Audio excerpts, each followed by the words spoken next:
순천향대학교 인류문명사, 변화하는 세계질서, 레이 달리오. 이 장에서는 통화가치의 변화에 대해 설명하고자 한다. 통화가치에 대해 설명하자면 화폐가 지니는 구매력 또는 한 단위의 화폐가 재화 및 용역을 살 수 있는 능력이다. 이것은 물가지수의 역수로 표시된다. 그렇다면 물가지수는 뭘까? 물가지수란 기준이 되는 해의 물가 수준을 100으로 하고 그 후의 물가를 종합지수의 형태로 나타낸다.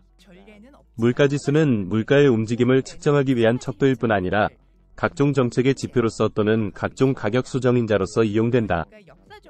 실물경제와 금융경제는 서로 얽혀있기는 하지만 각자 수급에 영향을 주는 요인들이 다른데 금융경제의 수급에 영향을 주는 요인에 초점을 맞춰 통화가치를 결정하는 요인을 더 자세히 살펴보자. 자산가치의 상승이나 하락에 대해 신경 쓰는 사람은 많지만 통화가치의 변동에는 그다지 주의를 기울이지 않는다.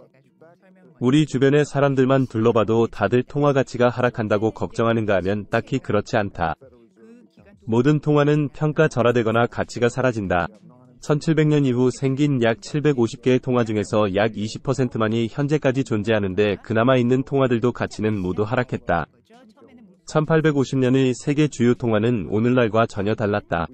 1850년의 달러, 파운드, 스위스 프랑은 존재했지만 당시에 가장 많이 사용되던 통화는 이미 소멸했다. 이탈리아에서는 6종의 통화 중 한두 개를 사용했을 것이다. 통화가 사라진 나라는 대부분 하이퍼 인플레이션이 발생하거나 전쟁에서 패하여 전쟁 부채가 많은 국가들이었다. 어떤 통화는 완전히 사라지고 어떤 통화는 새로운 통화로 통합되기도 했다. 영국 파운드나 미국 달러는 명맥을 유지하긴 했지만 그 가치는 하락했다. 그렇다면 통화는 무엇 대비 평가절하될까? 돈을 찍어내는 목적은 부채 부담을 줄이기 위해서이므로 부채 금액 대비 통화 가치를 하락시키는 것이다. 채무자가 부채 상환을 쉽게 하도록 부채 금액 대비 통화의 양을 늘린다는 뜻이다. 부채란 나중에 돌려주겠다는 약속이므로 필요한 사람에게 더 많은 통화를 공급하면 부채의 부담을 덜어줄 수 있다. 추가 공급된 통화와 신용이 어디로 흘러가느냐에 따라 그 다음에 발생하는 일이 달라진다. 부채 부담이 줄어들며 돈과 신용이 생산성 향상으로 흘러들어가 기업의 수익이 증가하면 실질 주가가 상승한다. 추가 공급된 현금이 채권자산의 실질 및 예상 수익률을 하락시켜 자금이 빠져나오면 금이나 원자재 또는 물가연동 채권 등의 인플레이션 해지 자산이나 디지털 화폐를 포함한 기타 화폐로 흘러 들어가게 되어 가치는 더욱 하락한다.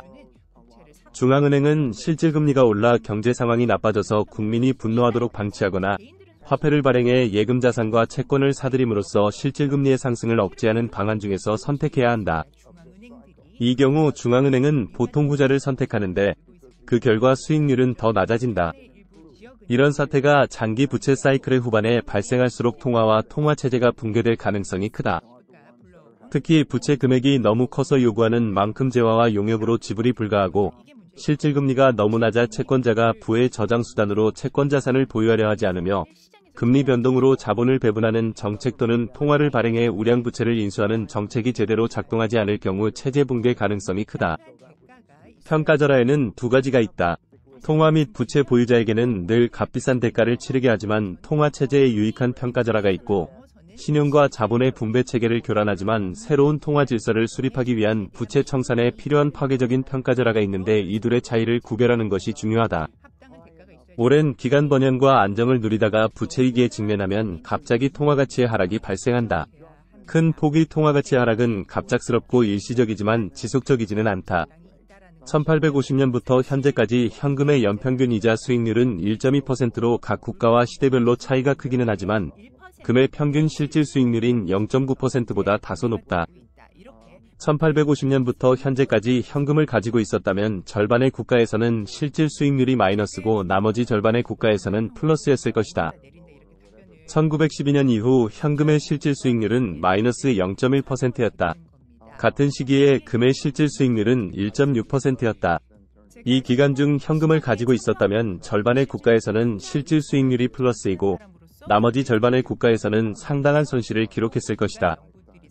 통화의 절반 이상은 물가 상승률을 상회할 정도로 수익률이 높았고 나머지는 낮았습니다. 즉 현금을 부의 저장수단으로 보유하는 것은 리스크가 매우 큰 행위라는 점을 확인할 수 있다. 특히 부채 사이클 후반에는 더욱 위험하다. 평가절하되어 기축통화의 지위를 상실하는 국가들이 보이는 패턴을 알아보자. 부채 위기라는 동일한 원인에서 출발하지만 통화 가치가 하락한다고 해서 반드시 기축통화의 지위를 상실하는 것은 아니다. 중앙은행이 통화와 신용의 공급을 늘리면 통화와 신용의 가치가 하락한다. 이 자산을 가진 사람들에게는 나쁜 일이지만 채무자들에게는 좋은 일이다. 이 같은 부채 경감 효과로 자금이 기업으로 흘러들어가 생산성을 향상시키고 수익이 증가하면 주가는 상승한다. 한편으로는 현금과 채권자산의 현재 수익률과 미래 수익률을 감소시켜 사람들이 현금과 채권자산에서 탈출해서 인플레이션 해지 자산이나 다른 통화로 갈아탈 수 있다. 이렇게 되면 중앙은행은 화폐를 대량 발행해서 현금과 채권자산을 사들이고 그 결과 이들의 수익률은 더 나빠진다. 이와 같은 평가절하의 공통점은 무엇일까? 첫째, 주요국에서는 보유한 경화가 지불 요구를 모두 충족시키지 못했기에 전형적인 뱅크런을 경험했다. 둘째, 중앙은행의 금순보 요구는 통화의 평가절하 발생 전부터 감소하기 시작한다. 셋째, 어떤 통화로부터의 탈출과 그 통화의 평가절하는 일반적으로 심각한 부채 문제가 생길 때 발생한다.